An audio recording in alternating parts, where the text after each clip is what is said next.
بسم الله الرحمن الرحيم. وكذلك أوحينا إليك قرآنا عربيا لتنذر أم القرى ومن حولها وتنذر يوم الجمع لا ريب فيه فريق في الجنة وفريق في السعير. അസ്സലാമു അലൈക്കും വറഹ്മത്തുള്ളാഹി വബറകാതുഹു. ഖുർആൻ പദം 1680 ദിവസത്തിലേക്ക് എല്ലാവരെയും ഹാർദമായി സ്വാഗതം ചെയ്യുന്നു. വിശുദ്ധ ഖുർആനിലെ 42-ാമത്തെ അധ്യായമായ സൂറത്ത് ശൂറയിലെ 7-ാമത്തെ ആയത്താണ് ഇന്ന് പഠന വിധേയമാക്കുന്നത്. ക്ലാസ് ആരംഭിക്കുന്നതിനായി ആദരണീയനായ ഡോക്ടർ A.I. വിലായത്തുള്ള സാഹിബിനെ ക്ഷണിക്കുന്നു. അസ്സലാമു അലൈക്കും വറഹ്മത്തുള്ളാഹി വബറകാതുഹു. أعوذ بالله من الشيطان الرجيم. بسم الله الرحمن الرحيم. وكذلك أوحينا إليك قرآنا عربيا لتنذر أم القرى ومن حولها وتنذر يوم الجمع لا ريب فيه فريق في الجنة وفريق في السعير. സദഖല്ലാഹുൽ അലിയ്യുൽ അസീം. സൂറത്ത് ശൂറയിലെ 7-ാമത്തെ ആയത്താണ് ഞാൻ നിങ്ങളെ കേൾപ്പിച്ചിട്ടുള്ളത്. വിശുദ്ധ ഖുർആന്റെ പൊതു പ്രതിപാദ്യങ്ങളുടെ കൂട്ടത്തിൽ വളരെയേറെ ശ്രദ്ധ പതിയേണ്ട, വളരെയേറെ പ്രാധാന്യമുള്ള ഒരു ആശയം അടങ്ങിയിട്ടുള്ള ഒരു ആയത്താണ് ഇന്ന് ഞാൻ നിങ്ങളെ കേൾപ്പിച്ചിരിക്കുന്ന സൂറത്ത് ശൂറയിലെ ഈ 7-ാമത്തെ ആയത്ത്. പിന്നീട് ആയത്തുകളിൽ അള്ളാഹു നബി സല്ലല്ലാഹു അലൈഹി വസല്ലമയെ അഭിസംബോധന ചെയ്തുകൊണ്ട് പറയുകയുണ്ടായത്, ചില ആയത്തുകളെ കേൾപ്പിച്ചുകൊണ്ട് അല്ലെങ്കിൽ മുഖത്താഴത്തിന്റെ പാരായണം കേൾപ്പിച്ചുകൊണ്ട് പറയുകയുണ്ടായത്, ഈ വിധത്തിലാണ് താങ്കൾക്കും താങ്കളുടെ മുന്നേ രംഗത്തുണ്ടായിരുന്നവർക്കും അള്ളാഹു ദിവ്യബോധനം നൽകുകയുണ്ടായത്. അവസാന പ്രവാചകനും അതുപോലെ നേരത്തെ പല ഘട്ടങ്ങളിലായിട്ട് മനുഷ്യ സമൂഹങ്ങളിലേക്ക് വന്നിരുന്ന പ്രവാചകന്മാർക്കും അള്ളാഹു വഹി നൽകുകയുണ്ടായത് ഈ വിധത്തിലാണ് എന്ന കാര്യമാണ് ചൂണ്ടിക്കാണിക്കപ്പെട്ടത്.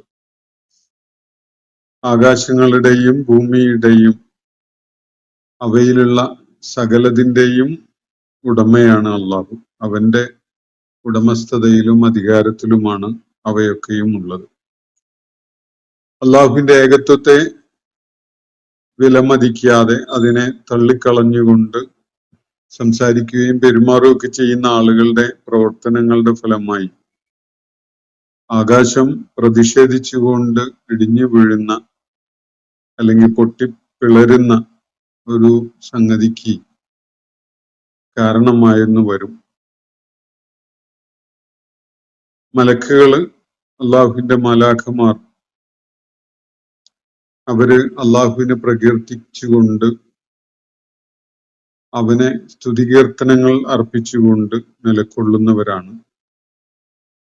ഭൂമിയിൽ അതിക്രമകാരികളായിട്ട് നിലകൊള്ളുന്ന ആളുകളുടെ കാര്യത്തിൽ അവര് അള്ളാഹുവിന്റെ ശിക്ഷാ നടപടികൾ ഉടനെ ഉണ്ടാവാതിരിക്കാൻ വേണ്ടി അവർക്ക് വേണ്ടി പാപമോചനം തേടിക്കൊണ്ടിരിക്കുകയാണ് എന്ന കാര്യം കൂടി അള്ളാഹു അവിടെ സൂചിപ്പിക്കുകയുണ്ടായി. അള്ളാഹുവിന് പുറമെ ഔലിയാനെ സ്വീകരിച്ച ആളുകൾ യഥാർത്ഥത്തിൽ അള്ളാഹുവാണ് അവരുടെ കാര്യത്തില് എല്ലാവിധത്തിലുമുള്ള ചുമതലയുള്ളവൻ. അവരുടെ സുരക്ഷിതത്വമോ അല്ലെങ്കിൽ അവർ പ്രതിസന്ധിയിലകപ്പെടാതെ അവരെ കാത്തു സംരക്ഷിക്കുന്ന ചുമതലയോ ഒന്നും തന്നെ പ്രവാചകനല്ല എന്ന കാര്യം കൂടി അള്ളാഹു അവിടെ വ്യക്തമാക്കുകയുണ്ടായി. അതിനെ തുടർന്നാണ് ഈ മൂന്നാമത്തെ ആയത്തിൽ പരാമർശിച്ച ആ കാര്യത്തിന്റെ തുടർച്ചയായിട്ട് അള്ളാഹു പറയുന്നത് വകദാലിക ഔഹൈനാ ഇലൈക. ഇന്ന് ഞാൻ നിങ്ങളെ വായിച്ച് കേൾപ്പിച്ച ആയത്തുകളുടെ തുടക്കം അങ്ങനെയാണ്.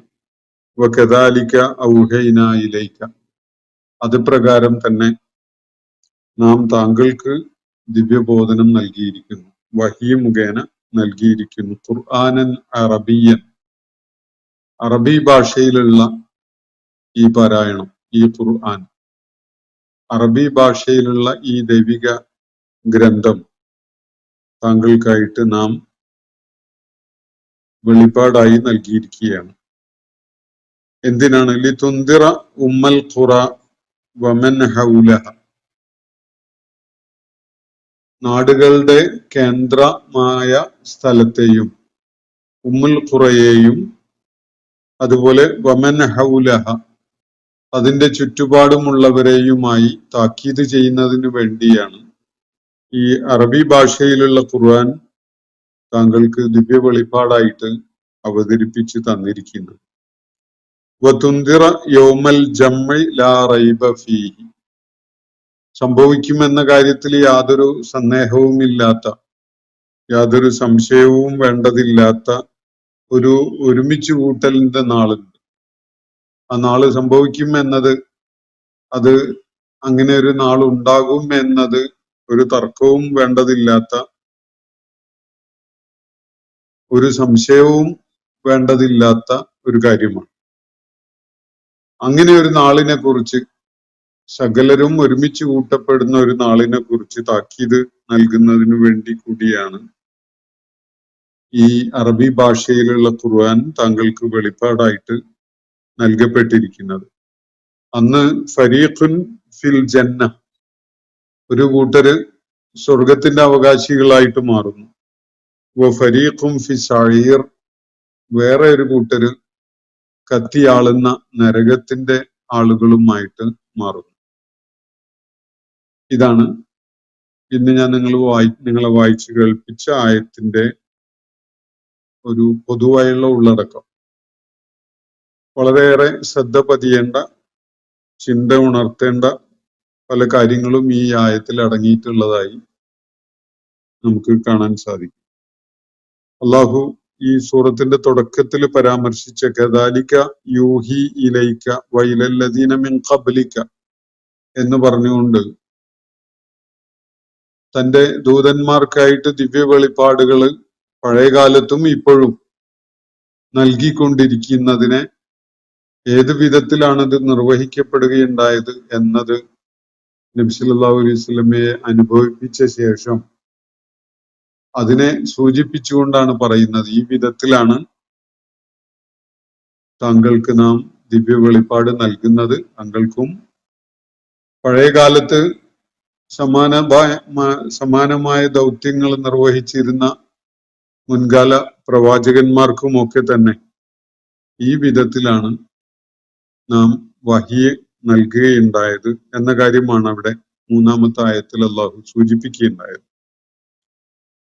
അതിന്റെ തുടർച്ചയായിട്ടാണ് ഈ ഏഴാമത്തെ ആയത്തില് അള്ളാഹു വീണ്ടും പറയുന്നത് വകദാലിക ഔഹൈനാ ഇലൈക, അത് പ്രകാരം തന്നെ, അതുപോലെ തന്നെ നാം താങ്കൾക്ക് വെളിപ്പാടായിട്ട് നൽകിയിരിക്കുന്നു ഖുർആനൻ അറബിയ്യൻ, അറബി ഭാഷയിലുള്ള ഈ ദിവ്യ ഗ്രന്ഥം അല്ലെങ്കിൽ അറബി ഭാഷയിലുള്ള ഈ പാരായണം.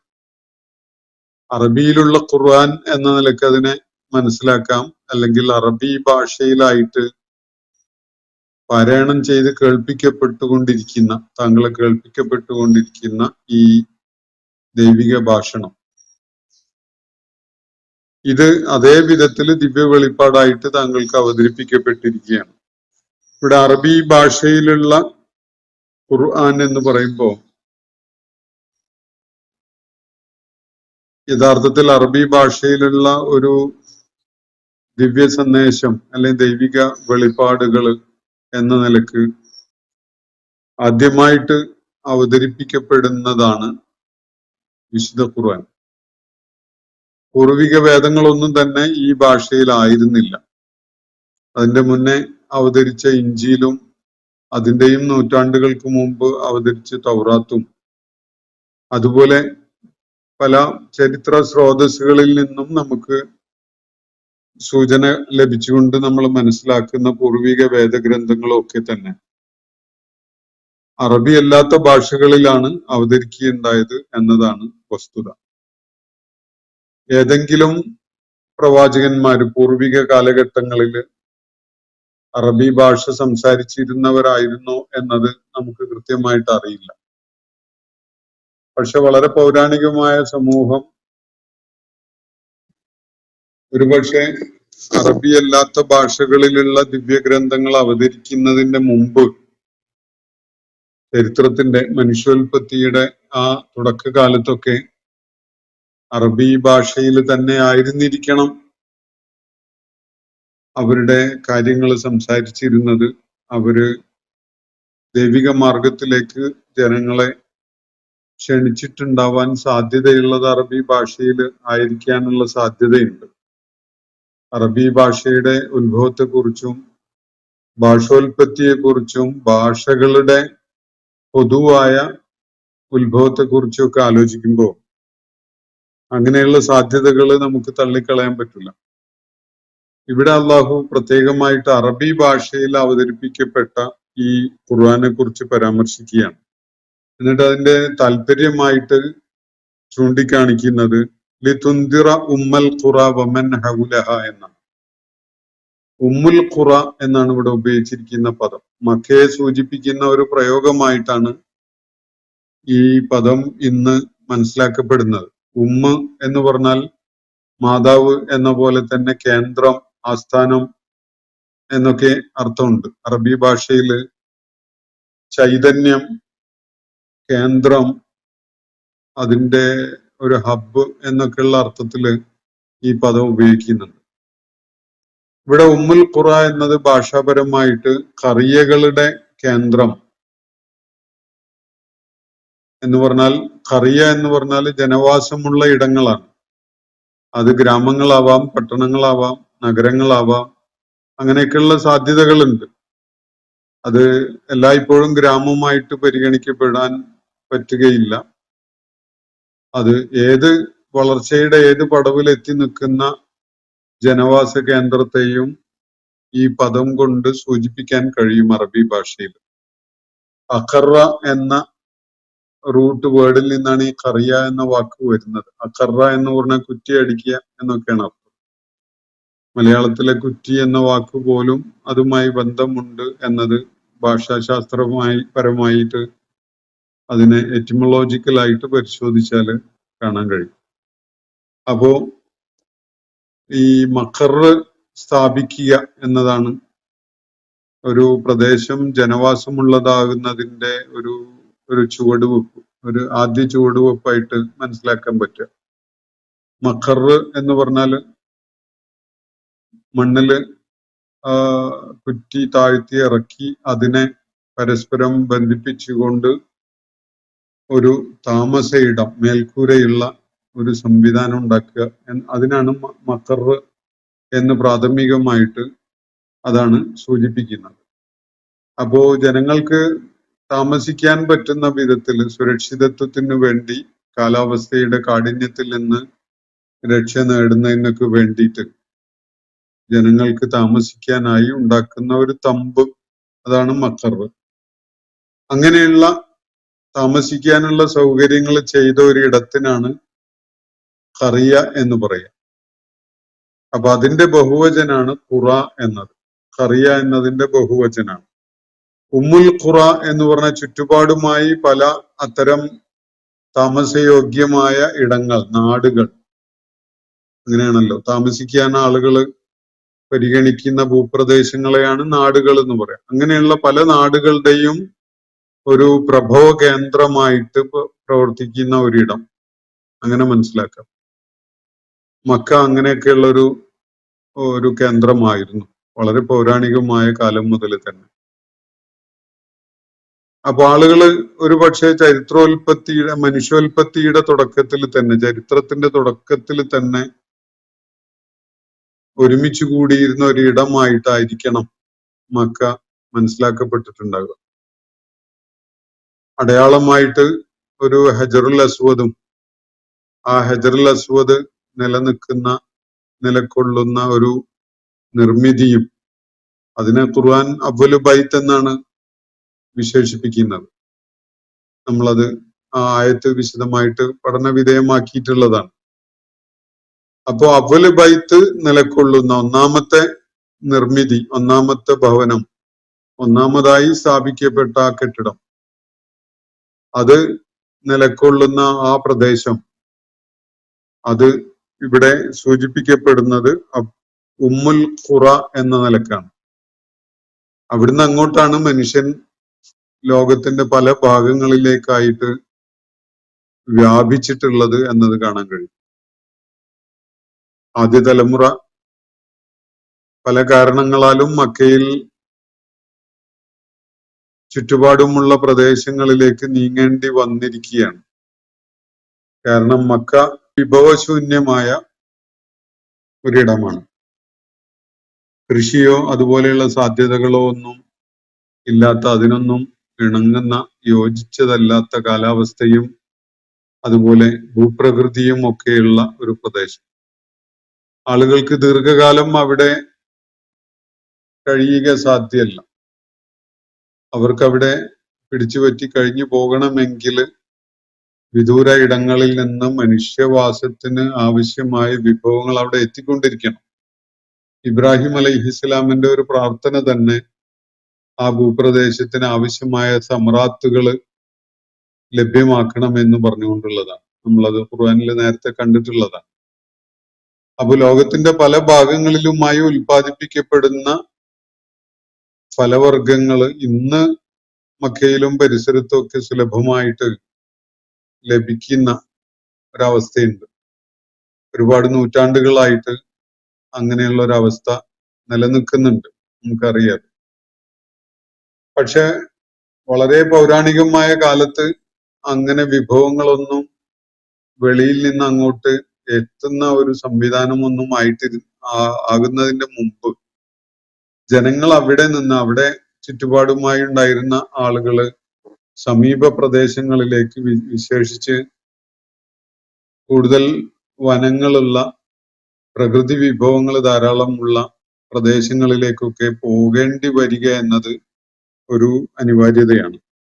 സ്വാഭാവികമായിട്ടും ജലസാന്നിധ്യമുള്ള പ്രകൃതി വിഭവങ്ങൾ കൊണ്ട് സമ്പുഷ്ടമായ ഇടങ്ങള് കണ്ടെത്തുന്നതോടെ ആളുകൾ അത്തരം സ്ഥലങ്ങളിൽ അല്ലെങ്കിൽ അത്തരം സൗകര്യങ്ങളെ പ്രയോജനപ്പെടുത്തുന്ന വിധത്തിൽ അതിനോടൊക്കെ അടുത്തായിട്ട് താമസമാക്കാൻ സാധ്യത വളരെ കൂടുതലാണ്.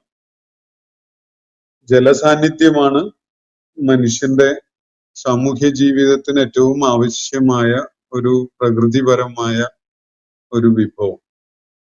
അപ്പോൾ ജലമുണ്ടെങ്കിൽ അതുപോലെ സസ്യലതാദികളും വൃക്ഷങ്ങളും ഒക്കെ വളരാൻ സാധ്യത കൂടുതലുള്ള ഒരിടമാണെങ്കിൽ അവിടെ ഫലവർഗങ്ങളൊക്കെ ഉണ്ടായി വരുന്നതും കൃഷി ചെയ്യുന്നതും ഒക്കെ സാധ്യമാകുന്നുവെങ്കിൽ അത്തരം പ്രദേശങ്ങളിൽ താമസമാക്കുവാൻ ആളുകൾ സ്വാഭാവികമായിട്ടും തന്നെ പ്രേരിതരാകും. അപ്പോ ഇവിടെ സൂചിപ്പിക്കപ്പെട്ട ഉമ്മുൽ ഖുറ എന്നത് മക്കയെ സൂചിപ്പിക്കുകയാണെങ്കിൽ വമൻ ഹൗലഹ എന്ന് പറയുമ്പോൾ അതിന്റെ ചുറ്റുപാടുമായിട്ടുള്ള ഖറിയകളെയും കൂടി അള്ളാഹു ഈ പരാമർശത്തിൽ ഉൾപ്പെടുത്തുകയാണ് എന്ന് മനസ്സിലാക്കേണ്ടി വരും. എന്ന് പറഞ്ഞാൽ മനുഷ്യൻ ആദ്യമായി താമസമാക്കിയ അല്ലെങ്കിൽ ആദ്യമായി ഒത്തുകൂടിയ ആ പ്രദേശം, അതിനെ നാടുകളുടെ കേന്ദ്രം അല്ലെങ്കിൽ മനുഷ്യന്റെ പ്രഭവ കേന്ദ്രം, മനുഷ്യ നാഗരികതകളുടെ ഉത്ഭവ കേന്ദ്രം എന്നൊക്കെയുള്ള നിലക്ക് മനസ്സിലാക്കിയാൽ വമൻ ഹൗലഹ എന്ന ഈ പ്രയോഗത്തിന്റെ സൂചനയിൽ നമുക്ക് മനുഷ്യർ പിന്നീട് കാലങ്ങൾ പിന്നിടുന്നതിനനുസരിച്ച് വളരെ വളരെ വിദൂരമായ ഭൂപ്രദേശങ്ങളെ വരെ കാട് വെട്ടിത്തെളിച്ചും അവിടെ കെട്ടിടങ്ങൾ നിർമ്മിച്ചും വീടുകൾ ഉണ്ടാക്കിയും വാസസ്ഥലങ്ങളാക്കി മാറ്റിയ എല്ലാ ഇടങ്ങളും ഈ പ്രയോഗത്തിന്റെ പരിധിയിൽ വരുന്നുണ്ട് എന്നത് നമുക്ക് മനസ്സിലാക്കാൻ സാധിക്കും. അപ്പോ ഉമ്മുൽ ഖുറയെ മാത്രം താക്കീത് ചെയ്യാനല്ല അള്ളാഹുവിന്റെ പ്രവാചകൻ അറബി ഭാഷയിലുള്ള ഈ ഖുർആനുമായി നിയോഗിച്ചയക്കപ്പെട്ടിട്ടുള്ളത് എന്നത് ഈ ആയത്തിന്റെ സൂചനയിൽ നിന്ന് തന്നെ നമുക്ക് മനസ്സിലാക്കാൻ സാധിക്കും. ഉമ്മുൽ ഖുറ മക്കയാണ് എങ്കിൽ അതിന്റെ ചുറ്റുപാടുമുള്ളവർ എന്ന് പറഞ്ഞാൽ മക്കയെ മനുഷ്യന്റെ സാമൂഹ്യ ജീവിതത്തിന്റെ കേന്ദ്രമായിരുന്ന ഒരു ചരിത്രഘട്ടം ഉണ്ടായിരുന്നല്ലോ. അവിടുന്ന് അങ്ങോട്ട് മക്കയിൽ നിന്നായി മനുഷ്യ സമൂഹങ്ങള് പലയിടങ്ങളിലായിട്ട് പോയി താമസമാക്കുകയാണ്. ജനവാസമുള്ള ഇടങ്ങളായി പല പ്രദേശങ്ങളും രൂപപ്പെട്ടു വരികയാണ്. അങ്ങനെ ലോകം മുഴുവനുമായി മനുഷ്യ സമൂഹം വ്യാപിക്കുന്ന ഒരു പ്രക്രിയയാണ് തുടർന്ന് അങ്ങോട്ട് നമ്മൾ കാണുന്നത്. ഒരുപാട് സഹസ്രാബ്ദങ്ങളിലൂടെയായിട്ട് മനുഷ്യൻ ലോകത്തിന്റെ ഭൂതലത്തിന്റെ മിക്കവാറും എല്ലാ പ്രദേശങ്ങളിലും സാന്നിധ്യം അറിയിക്കുകയുണ്ടായി. അവിടെയൊക്കെ മനുഷ്യര് താമസിക്കുന്ന ഒരവസ്ഥ ഇപ്പോഴും അതിന്റെ ആ പ്രക്രിയ തുടർന്നുകൊണ്ടേയിരിക്കുകയാണ്. നമ്മുടെയൊക്കെ തന്നെ ഭൂപ്രദേശങ്ങളോട് ചേർന്നുള്ള മലമ്പ്രദേശങ്ങളില് നമ്മളുടെ കുട്ടിക്കാലത്തൊക്കെ വളരെ ജനസാന്നിധ്യമില്ലാതിരുന്ന ഇടങ്ങളിലൊക്കെ നമ്മൾ നോക്കി നിൽക്കെ റോഡെത്ത് നല്ല റോഡുകൾ ഉണ്ടാവുന്നതും അവിടെയുള്ള നേരത്തെ ഒരു വന്യമായ സ്വഭാവങ്ങൾ ഉണ്ടായിരുന്ന ഭൂപ്രദേശങ്ങളായിരുന്ന ഇടങ്ങള് കാട് പിടിച്ചു കിടന്നിരുന്ന പ്രദേശങ്ങളൊക്കെ പിന്നീട് വീടുകളൊക്കെ ഉണ്ടായി വന്ന ജനവാസമുള്ള പ്രദേശങ്ങളും അങ്ങാടികളും അതുപോലെ പട്ടണങ്ങളും നഗരങ്ങളും ഒക്കെയായി രൂപാന്തരപ്പെടുന്നത് നമ്മൾ നിത്യേന എന്നോണം കണ്ടുകൊണ്ടിരിക്കുകയാണ്. ഈ പ്രക്രിയ അവസാനിച്ചിട്ടില്ല.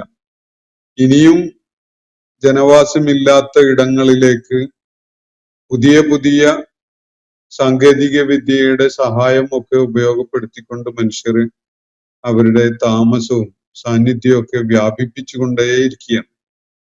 അപ്പോ നാടുകളുടെ കേന്ദ്രവും അതിന് ചുറ്റുപാടുമായുള്ളവരെയും താക്കീത് ചെയ്യുന്നതിനാണ് അറബി ഭാഷയിൽ അവതരിപ്പിക്കപ്പെട്ടിരിക്കുന്ന ഈ വേദഗ്രന്ഥം അള്ളാഹുവിന്റെ പ്രവാചകന് വെളിപ്പാടായി നൽകിയിട്ടുള്ളത് എന്നാണ് ഇവിടെ അള്ളാഹു സൂചിപ്പിച്ചിട്ടുള്ള കാര്യം.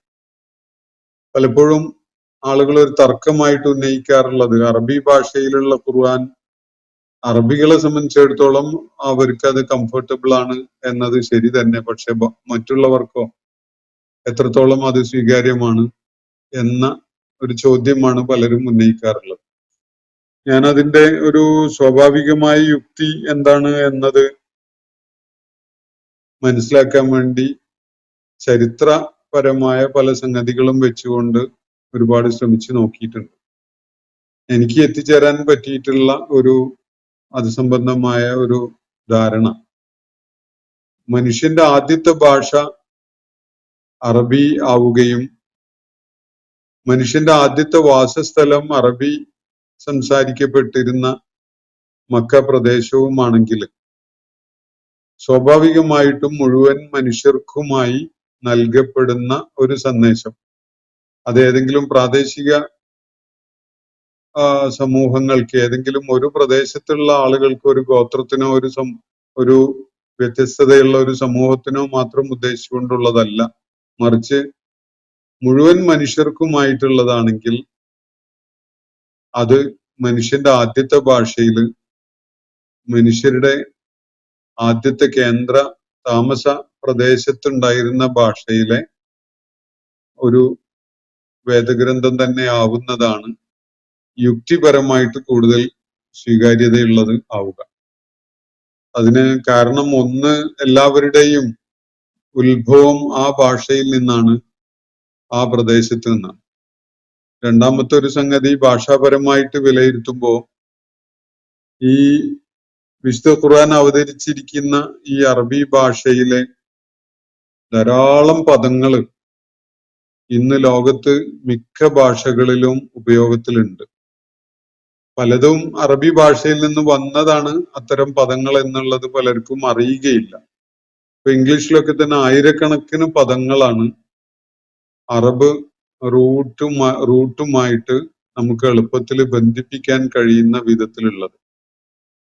അറബിയിലെ സുലാസി റുബായി രൂപങ്ങളിലുള്ള പദങ്ങൾ അത്തരം വേർഡ് റൂട്ടിലേക്ക് കണക്ട് ചെയ്യാവുന്ന സ്വഭാവങ്ങൾ ഇന്നും ഇംഗ്ലീഷ് ഭാഷയിലും മറ്റു പല ഭാഷകളിലുമുള്ള പ്രയോഗങ്ങൾക്ക് നമുക്ക് എളുപ്പത്തിൽ അങ്ങനെയുള്ള സാധ്യതകൾ കണ്ടെത്താൻ സാധിക്കും. ഈ ഭാഷോൽപത്തിപരമായ അതിന്റെ ടൂൾസ് വെച്ചുകൊണ്ട് നമ്മൾ പദങ്ങളെ പരിശോധിക്കുമ്പോൾ അത് മനസ്സിലാക്കാൻ പ്രയാസമില്ല. എന്തായാലും സാമൂഹ്യ ശാസ്ത്രപരമായിട്ട് പരിശോധിക്കുമ്പോൾ ഒരു സമൂഹം എന്ന നിലക്ക്, ഒരു സ്പീഷീസ് എന്നുള്ള നിലക്ക് മനുഷ്യര് അവരുടെ ഒരു സമൂഹം അങ്ങനെ വികസിച്ചുകൊണ്ടേയിരിക്കുകയാണ്. ആ വികസനത്തിന്റെ ആ പ്രക്രിയയിൽ രൂപപ്പെട്ടു വന്ന ഭൂപടം പരിശോധിക്കുമ്പോൾ അതിന് ഒരു പാറ്റേൺ ഉണ്ട്. അതൊരു പ്രത്യേക കേന്ദ്രത്തിൽ നിന്ന് രൂപപ്പെട്ടു വന്ന അങ്ങനെ ഭൂമിയുടെ മുഴുവൻ സർഫസിലേക്കുമായിട്ട് വ്യാപിക്കുന്ന ഒരു ചിത്രമാണ്. അത് വേണമെങ്കിൽ നമുക്കൊരു ഗൂഗിൾ ആപ്പ് രൂപപ്പെടുത്തിക്കൊണ്ട് അതിന്റെ മനുഷ്യനെ പുറകോട്ട് നടക്കുന്ന, ചരിത്രപരമായി പിന്നോട്ട് നടക്കുന്ന വിധത്തില് ഈ ഗൂഗിൾ മാപ്പിൽ അടയാളപ്പെടുത്തുന്ന ഒരു സംവിധാനം നമുക്കുണ്ടാക്കാൻ പറ്റുകയാണെങ്കിൽ ഓരോ ദിവസവും പുറകോട്ട് നടക്കുമ്പോൾ എവിടെയൊക്കെ ജനവാസം അപ്രത്യക്ഷമാകുന്നു, അങ്ങനെ നാളുകൾ പുറകോട്ട് പോകുമ്പോൾ ചില ഭൂപ്രദേശങ്ങളിൽ തീരെ ജനവാസം ഇല്ലാതായി മാറിയതും, ചില നാടുകൾ തന്നെ ജനസാന്നിധ്യം തീരെ ഇല്ലാത്തതായും, ചില വൻകരകളിൽ മനുഷ്യ സാന്നിധ്യമേ ഉണ്ടായിരുന്നില്ല എന്ന അവസ്ഥകളും ഒക്കെ പിന്നിട്ട് അങ്ങനെ പുറകോട്ട് പോകേണ്ടി വരും. അങ്ങനെ പോകുമ്പോൾ മനുഷ്യരൊരു സമൂഹം എന്ന നിലക്ക്, ഒരു സ്പീഷീസ് എന്ന നിലക്ക് അതിന്റെ വളരെ ഏർലി ഫേസിലേക്ക് എത്തുമ്പോൾ കുറഞ്ഞ ആളുകളും അതുപോലെ കുറഞ്ഞ ഇടങ്ങളും മാത്രം മനുഷ്യര്, അങ്ങനെ കുറഞ്ഞ ഇടങ്ങളിലായിട്ട് കുറച്ച് ആളുകൾ മാത്രം ജീവിച്ചിരുന്ന ഒരു കാലഘട്ടം. സ്വാഭാവികമായിട്ടും അവരെല്ലാവരും തന്നെ ഒരേ ഒരു ഭാഷയാണ് സംസാരിച്ചിരുന്നത് എന്നൊരവസ്ഥയും വരും. അപ്പൊ അങ്ങനെ ഒരു സാധ്യത നമ്മൾ അതിനെ അങ്ങനൊരു വേണമെങ്കിൽ ഇപ്പോഴത്തെ ടെക്നോളജിയുടെ സാധ്യത വെച്ചുകൊണ്ട് എളുപ്പത്തിൽ ചെയ്യാവുന്ന ഒരു സംഗതിയാണ്. അങ്ങനെ ഒരു പുറകോട്ടുള്ള നടത്തം, ചരിത്രത്തിന്റെ പിന്നിട്ട കാലത്തേക്കുള്ള നടത്തം നമ്മൾ നിർവഹിക്കുകയാണെങ്കിൽ അവിടെ നമ്മൾ പരിമിതമായ ഒരു സ്ഥലത്ത് എല്ലാവരും ഒരു ഭാഷ സംസാരിച്ചുകൊണ്ട് നിലനിന്നിരുന്ന ഒരു കാലത്തിൽ തീർച്ചയായിട്ടും എത്തും. അത് മനുഷ്യോൽപത്തിയെ കുറിച്ചുള്ള കൃത്യമായ ഒരു ധാരണയിലേക്ക് നമ്മളെ എത്തിക്കുകയും ചെയ്യും. വിശുദ്ധ ഖുർആൻ ഇത്തരം ചിന്തകൾ ഉണർത്തുന്ന വിധത്തില്, ഇത്തരം ആലോചനകൾ നമ്മളിൽ ഉണ്ടാക്കുന്ന വിധത്തിലാണ് ഇവിടെ കാര്യം പറയുന്നത്. മുഹമ്മദ് നബി സല്ലല്ലാഹു അലൈഹി വസല്ലമിന് അറബി ഭാഷയിലുള്ള ഖുർആൻ അവതരിപ്പിച്ചു കൊടുത്തത് ഇതേ വിധത്തിലാണ് എന്ന് പറഞ്ഞുകൊണ്ട് അതിന്റെ താല്പര്യം എന്തായിരുന്നു എന്നതാണ് ഇവിടെ അള്ളാഹു വ്യക്തമാക്കുന്നത്. ലിതുൻദിറ ഉമ്മൽ ഖുറ വമൻ ഹൗലഹ. ഉമ്മുൽ ഖുറയെയും അതിന്റെ ചുറ്റുപാടുമുള്ളവരെയും താക്കീത് ചെയ്യുന്നതിന് വേണ്ടിയാണ്. ഉമ്മുൽ ഖുറ മക്ക, ചുറ്റുപാടുമുള്ളവർ എന്ന് പറയുമ്പോൾ ഞാനിവിടെ വിശദീകരിച്ച വിധത്തിൽ അതിനെ മനസ്സിലാക്കുമ്പോൾ ലോകമെമ്പാടുമായി ഭൂതലം ഒക്കെയും ആയിട്ട് വ്യാപിച്ചിട്ടുള്ള മുഴുവൻ മനുഷ്യ സമൂഹത്തെയുമാണ് അതുകൊണ്ട് സൂചിപ്പിക്കപ്പെടുന്നത് എന്നത് മനസ്സിലാക്കാൻ പ്രയാസമില്ല. ഞാൻ ഓർത്തു പോകുന്നത് മുമ്പൊരിക്കല് വായിച്ച ഒരു ആർട്ടിക്കിളാണ്. അതില് ഒരു വളരെ സുന്ദരമായ ഒരു വിഷ്വൽ പിക്ചർ കഅബയെ ആസ്ഥാനമാക്കിക്കൊണ്ട് അദ്ദേഹം വരച്ചു കാണിക്കുന്നുണ്ട്. ഒരു ആകാശ കാഴ്ച എന്ന നിലക്ക് ഭൂമുഖത്തുള്ള മുഴുവൻ വിളക്കുകളും കെടുത്തിക്കൊണ്ട് ഒരാള് ആകാശത്ത് നിന്ന് ഭൂമിയെ നിരീക്ഷിക്കുകയാണ് എന്ന് വെക്കുക. എന്നിട്ട് ആദ്യമായിട്ടൊരു ദീപം തെളിയുന്നത് ഈ മക്കയിലെ വിശുദ്ധ കഅബയിലാണ് എങ്കിൽ പിന്നീട് അതിന്റെ ചുറ്റുപാടുമുള്ള മസ്ജിദുൽ എഹ്റാമിലാണ്. അങ്ങനെ പിന്നീട് മസ്ജിദുൽ എഹ്റാമിന്റെ കഅബയുടെ ഒക്കെ ചുറ്റുപാടുമായിട്ട് രൂപപ്പെട്ടു വന്ന മുഴുവൻ മസാജിദുകളിലുമാണ് വിളക്കുകൾ തെളിയുന്നതെങ്കിൽ നമ്മൾ കൃത്യമായിട്ടും കേന്ദ്രത്തിലൊരു വെളിച്ചവും ചുറ്റുമായിട്ട് ദീപങ്ങളും അതിന്റെ ചുറ്റുമായി വീണ്ടും മസ്ജിദുകളുടെ ദീപങ്ങളും അതുപോലെ പ്രാർത്ഥനാ ഇടങ്ങളൊക്കെ വിളക്ക് തെളിയുന്നതായും അങ്ങനെ ആ വൃത്തം പുറകോട്ട് അങ്ങനെ വ്യാപിച്ച് ലോകം മുഴുവനും ഈ മക്കയെ കേന്ദ്രമായിക്കൊണ്ടുള്ള ഈ പ്രകാശവൃത്തങ്ങള് ആകാശത്തിൽ നിന്ന് ഒരാൾക്ക് കാണാൻ സാധിക്കും. ഭൂമി മുഴുവനായും ഇരുട്ടായിട്ടുള്ള ഒരു ചിത്രമാണ് എങ്കിൽ അവിടെ കേന്ദ്രം എന്ന നിലക്ക് മക്കയില് കഅബയില് വിളക്ക് തെളിയുന്നു. അങ്ങനെ പിന്നെ ചുറ്റുപാടുമുള്ള മസ്ജിദുകളില് അങ്ങനെ അതിന്റെ ചുറ്റുപാടും പുറകിലായിട്ട് അടുത്ത ഒരു വൃത്തം. അങ്ങനെ ഈ വൃത്തം എണ്ണം കൂടി വരികയാണ്. ലോകമെമ്പാടുമായി ഭൂമിയുടെ ഉപരിതലം മുഴുവനുമായിട്ട് ഈ വൃത്തം വികസിച്ച് എല്ലായിടങ്ങളിലേക്കുമായിട്ട് വ്യാപിക്കുകയാണ്. മസാജിദുകൾക്ക് ഇടയിലുള്ള ഒരുപാട് ഇടങ്ങളില് ജനങ്ങൾ നമസ്കരിക്കുന്ന, അള്ളാഹുവിന് സ്വലാത്ത് നിർവഹിക്കുന്ന ഒരുപാട് മുസല്ലകൾ ഉണ്ടാവും. അവയൊക്കെ അങ്ങ് കണക്ട് ചെയ്ത് വരുമ്പോ ഈ വൃത്തങ്ങൾ ഇങ്ങനെ വികസിച്ച് ഭൂതലം മുഴുവനുമായിട്ട് ഇതുപോലെയുള്ള വൃത്തങ്ങളാണ് എന്നത് നമുക്ക് ഒരു ഏരിയൽ പിക്ചറിൽ എൻവിഷൻ ചെയ്യാൻ വളരെ എളുപ്പം സാധിക്കും. വളരെ സുന്ദരമായ ഒരു ആർട്ടിക്കിൾ എനിക്ക് എന്റെ ഓർമ്മ ഒന്നുകിൽ അത് ഫ്രണ്ട് ലൈനിലോ അല്ലെങ്കിൽ ഇല്ലസ്ട്രേറ്റഡ് വീക്കിലി എന്ന് പറഞ്ഞ പഴയ കാലത്തുണ്ടായിരുന്ന ഒരു ഇംഗ്ലീഷ് വാരികയുണ്ടായിരുന്നു. അതിലോ ഏതോ ഒന്നിലാണ് അത് വന്നിട്ടുണ്ടായിരുന്നത്. വളരെ മുമ്പാണത്. അപ്പൊ ഞാൻ ആ ആർട്ടിക്കിൾ ഓർത്തു പോയത് ഈ ഒരു പ്രയോഗം എന്തുമാത്രം ആ സംഗതിയെ നമുക്ക് കൂടുതൽ മനസ്സിലാക്കാൻ സഹായകമാകുന്നു എന്ന കാര്യം ചൂണ്ടിക്കാണിക്കാൻ വേണ്ടിയാണ്. അപ്പോ വമൻ ഹൗലഹ എന്നാണ് ഇവിടെ പറഞ്ഞിരിക്കുന്നത്. അപ്പോ കഅബയുടെ അല്ലെങ്കിൽ ഈ മസ്ജിദുൽ ഇഹ്റാം നിലകൊള്ളുന്ന ആ പ്രദേശത്തിന്റെ ഉമ്മുൽ ഖുറയുടെ ഹൗലിലായിട്ടല്ലാതെ ഒരിടവും ഭൂമുഖത്തുണ്ടാവുകയില്ല. അത് ഈ ഉമ്മുൽ ഖുറയുടെ മാത്രം പ്രത്യേകതയല്ല. നമ്മളൊരു കേന്ദ്ര ബിന്ദുവായിട്ട് ഏത് പ്രദേശത്തെ കാണുകയാണെങ്കിലും അതിന്റെ ചുറ്റുപാടുമായി അങ്ങനെ വൃത്ത രൂപത്തില് അതിനെ വലയം ചെയ്യുന്ന ഒരു വൃത്തം രൂപപ്പെട്ടു വരികയും പിന്നീട് അതിന്റെ പുറകിലായി ഒരു വൃത്തം വരികയും അങ്ങനെ അത് വികസിച്ചു വരികയും ചെയ്യുകയാണെങ്കിൽ ഭൂമിയുടെ എല്ലാ ഭാഗങ്ങളും സ്പർശിക്കുന്ന വിധത്തിൽ വൃത്തങ്ങൾ അങ്ങനെ ഉണ്ടാക്കിയെടുക്കാം. പക്ഷെ അങ്ങനെ ഉണ്ടായിട്ടില്ല. ഉണ്ടായത് ഈ ഉമ്മുൽ ഖുറയെ കേന്ദ്രമായി കണ്ടുകൊണ്ട് അതിന്റെ ചുറ്റുപാടുമായി ഖറിയകൾ ഉണ്ടായി വന്നു.